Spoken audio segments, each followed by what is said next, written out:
Saya sangat terpukul, saya sangat terkejut di mana kejadian itu sangat menyedihkan keluarga kami. Sebenarnya udah benar-benar gak enak, pikiran lah benar-benar. Selesai. Pikiran.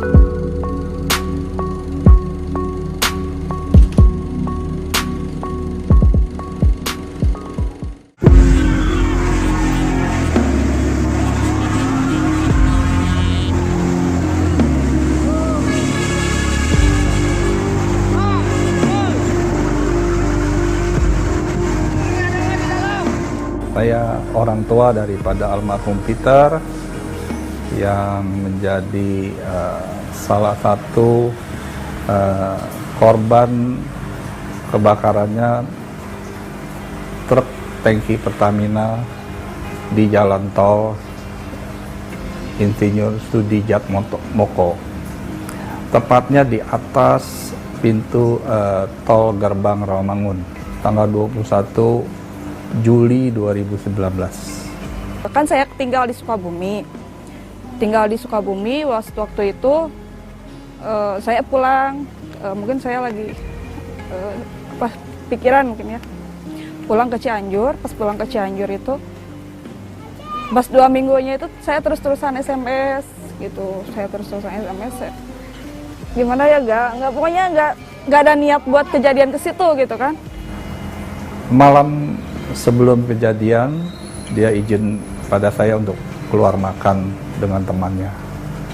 Setelah itu, saya pagi, jam 7 pagi mendapat kedatangan dari seorang polisi dari Laka Lalu Lintas Jakarta Timur yang mengatakan bahwa ada kecelakaan yang terjadi di tol dan diperkirakan anak saya menjadi korban. Dikatakan ada kecelakaan jam 1.45 pagi, subuh. Itu jadi tepat di tanggal 21 Juli 2019. Pas waktu dengar kabar, saya nggak begitu panik. Pas begitu panik, pokoknya dari temannya, pas dari temannya itu, saya katanya, yang sabar aja, mudah-mudahan diterima sama iman Islamnya, saya gitu.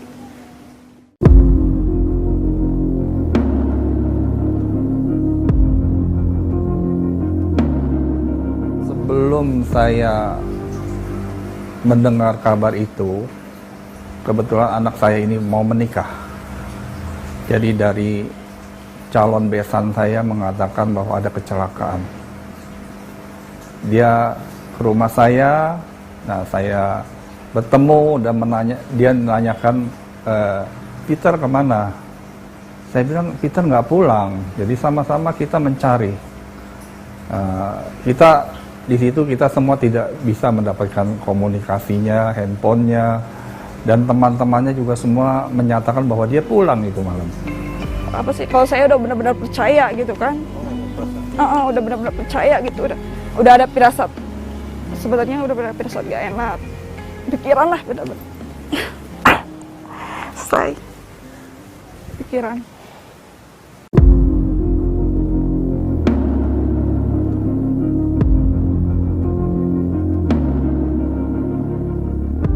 Saat itu dikatakan bahwa anak saya korban ada di RSCM, ruang jenazah. Saya sangat terpukul, terkejut, dan sedikit tidak percaya bahwa itu anak saya atau bukan. Saya masih terasa mimpi itu.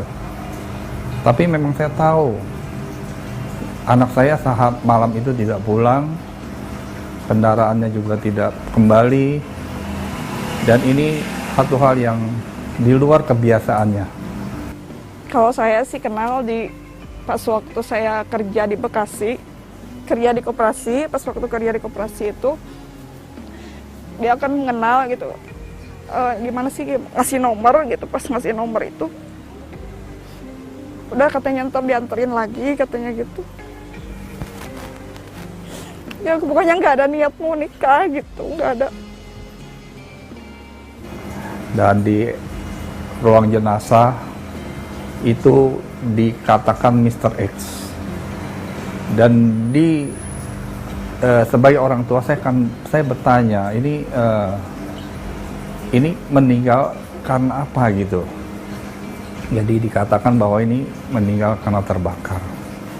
Karena hasil diskusi saya dengan dokter yang menjaga saat itu, bahwa ini murni terbakar. 90% tubuhnya terbakar, dan saya sempat bertanya apakah ada benturan yang terjadi dari anak saya pada saat terjadi kecelakaan. Dikatakan tidak ada. Semua ini murni hanya terbakar. Tidak ada cacat fisik yang terjadi akibat benturan.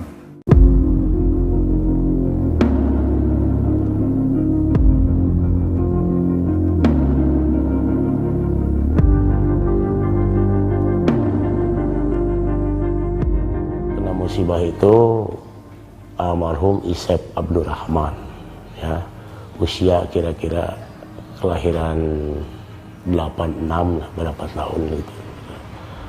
Orangnya itu biasa orang ramah, baik terhadap sesama tetangga, termasuk dengan pengurus RT setempat gitu.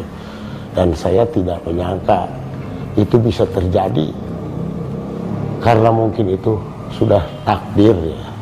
Pada waktu kejadian, saya tidak tahu bahkan dia itu sudah pindah kerja itu jadi pengemudi tangki, asalnya pengemudi bis MGI yang Sukabumi Pelabuhan Ratu atau Sukabumi Pelabuhan Ratu Cibadak gitu. Ya setahu saya, makanya pas kejadian itu dikiranya itu dia itu lagi bawa wisata gitu. Saya tanya, lagi bawa wisata nggak? Kata saudaranya, kata ibunya, enggak, cina. Memang kecelakaan, dan itu kan tangki katanya. Oh, saya baru tahu bahwa itu dia itu udah pindah kerja jadi supir tangki.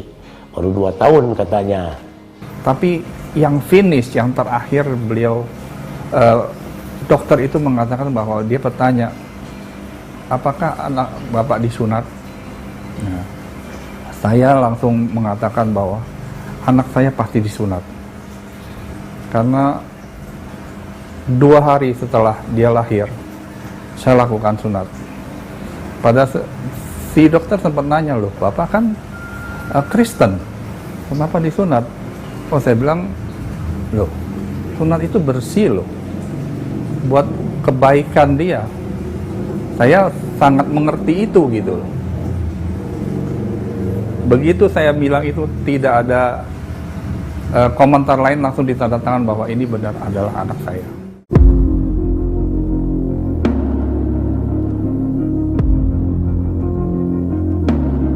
Memang ditayangkan kan di TV juga, di TV ditayangkan pas itu kebakar. Kan itu ada 2, ada kernetnya, ada supirnya gitu kan, nggak tahu yang mana yang supirnya, mana yang udah kernetnya itu.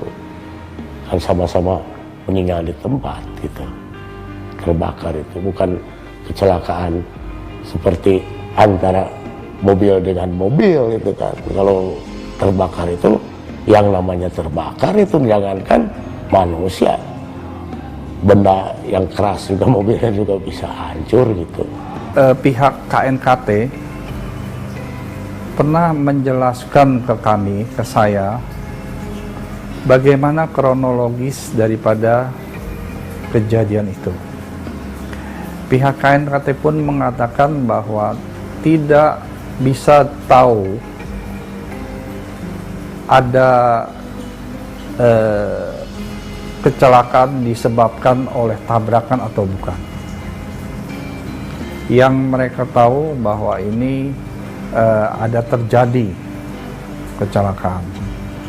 Penyebab mereka tidak tahu. Mereka berikan adalah gambar-gambar yang mereka berikan juga beberapa skenario yang semuanya tidak menyatakan bahwa ada tabrakan, baik dari pihak mobil anak saya yang menabrak ataupun pihak dari Pertamina, dari mobil Pertamina. Yang jelas memang ada beberapa hal, khususnya ada terbakar dan ada ledakan. Dan ledakan itu membuat kedua mobil itu mental sejauh 30 meter. Karena dibuktikan dari tidak adanya 30 meter tidak ada gesekan di aspal. Berarti sejauh 30 meter itu adalah jelas adalah karena sesuatu terjadi, kebakaran terjadi, ledakan terjadi, dan kedua mobil, truk tangki dan mobil anak saya itu mental di udara sejauh 30 meter.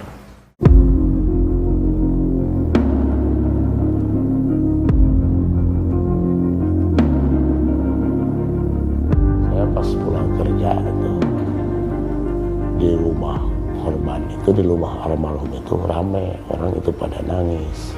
Dan saya sebagai ketua RT di sana, saya bertanya, ada apa ini? Gitu. Ternyata Pak RT cina, kecelakaan ini kemusibahan, tabrakan si Isep. Saya kira itu tabrakan biasa aja, gitu. Pas gitu, sekarang di mana? Di Jakarta, cina di rumah sakit. Nah, pas dengar di rumah sakit, mau dibawa ke sini pakai ambulan. Ada korbannya udah meninggal, jadi meninggal di tempat. Kata saya sebagai seorang Muslim ya, gitu, berkata innalillahi wa inna ilaihi raji'un gitu. Mudah-mudahan itu almarhum sing diterima iman Islamnya, ditetapkan iman Islamnya, dimaafkan dosa perdosaannya. Begitu saya.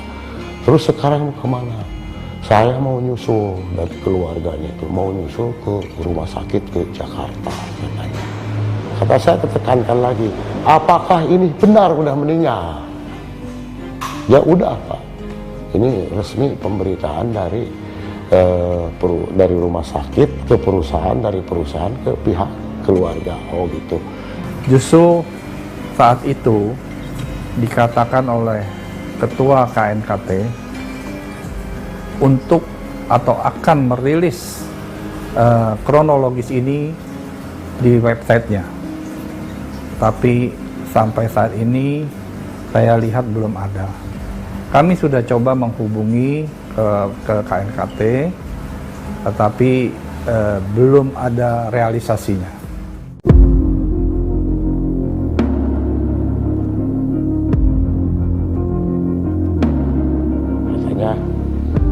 Saya tanya dapat berapa dari usahanya, tanya dapat 50 juta Pak. Oh, nanti cina dari santunan dari perusahaan. Nah setelah itu saya tanya-tanya, kan ada yang dari BPJS Ketenagakerjaan ke kita datang wawancarai langsung dengan ibunya, langsung saya suruh dengan ibunya. Tak lama kemudian katanya udah bisa dicairkan, katanya 150 juta itu dari santunan dari perusahaan itu. Saya itu yang ngambilnya itu ngambilnya dengan istrinya. Cuma pada waktu itu istrinya mau pergi langsung ke Cianjur karena dia itu udah kerja. Kata saya jangan dianterin ke tempat bis lah, kata saya, karena saya bawa uang 150 juta, uang orang lainnya gitu. Ya nggak apa-apa Pak RT, saya mau naik angkot aja sampai di sini aja. Saya pergi ke sini, langsung pulang, langsung diserahkan ke ya, ibunya sudah ada di sini dengan mertuanya. Ya udah, uangnya udah segini, silahkan hitung dulu. Kalau di bank itu udah pas gitu.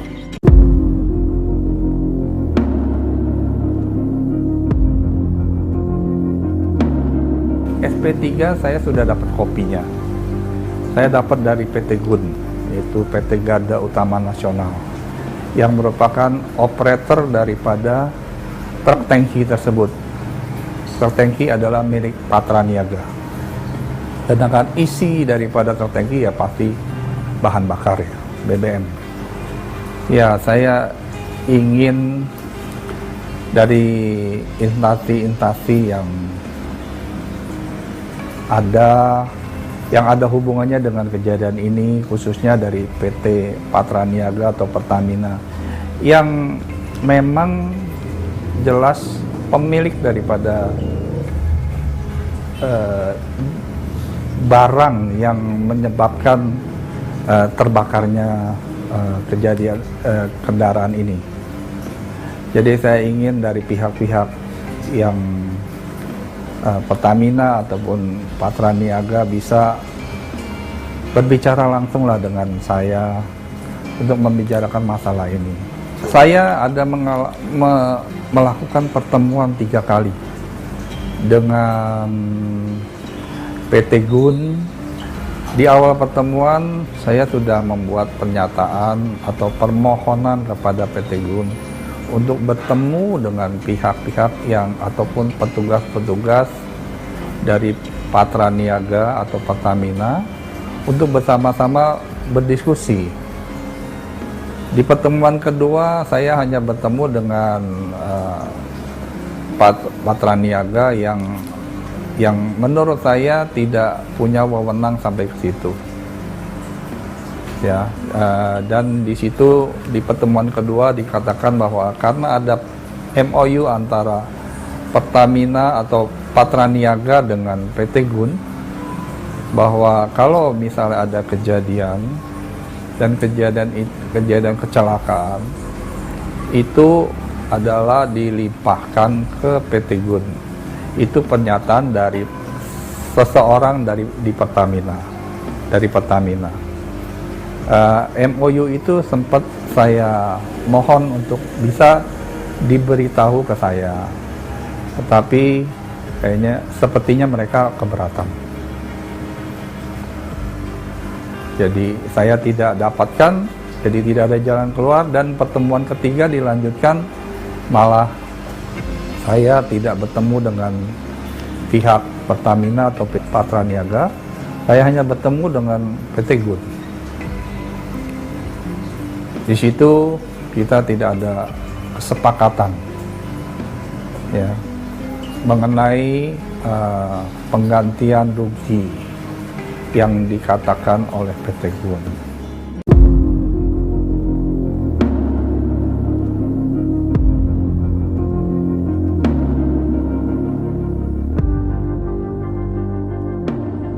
Saya juga nggak bisa ngomong apa-apa, pokoknya kemarin juga kan saya kan lagi kerja juga gitu kan, shift siang. Pokoknya saya buru-buru dari situ udah ambil uang segitu katanya. Jadi nggak ini sih, pokoknya saya ngomong apa-apa. Udah sama RT, jadi udah ditulisin, udah ada catatan di situ. Saya nggak bisa ngomong, nggak bisa ada manfaat buat ini itu, nggak ada.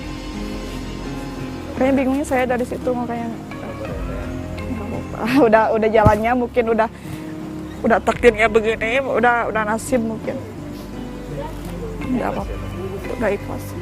Negara pasti sudah menerima berapa tahun dia bekerja, pajak yang dibayar dengan jerih payahnya, tentu itu merupakan satu yang mestinya dihargai. Setelah pertemuan-pertemuan yang kita dapatkan, kami tidak mendapatkan jalan keluar apapun. Saya percaya kita semua tidak menginginkan terjadinya hal ini. Saya sebagai orang tua korban dan institusi yang mendistribusikan BBM yang menyebabkan anak saya meninggal dapat bermusyawarah dan mufakat bersama. Itu harapan saya.